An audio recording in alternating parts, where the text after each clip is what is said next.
Pour entrer dans la notion, les fonctions autour du verbe. Le sujet, comme vous le savez, est le point de départ de la phrase. Il est généralement placé en tête de phrase avant le verbe. Le sujet est celui qui conjugue le verbe.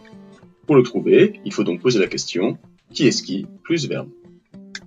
Un peu à la façon d'une locomotive suivie de ses wagons, le verbe peut être suivi d'un ou plusieurs compléments essentiels. Ces compléments sont dits essentiels car ils sont nécessaires pour le sens de la phrase, pour sa compréhension.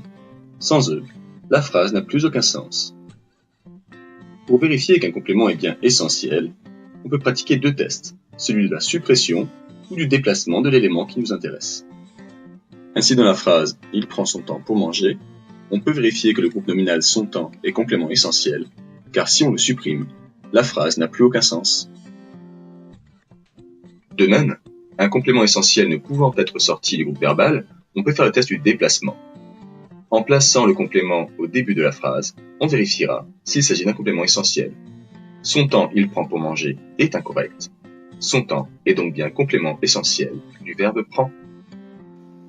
En revanche, si on s'attarde sur l'expression pour manger, on se rend compte qu'on peut très bien la supprimer, il prend son temps, ou la déplacer en début de phrase, pour manger, il prend son temps.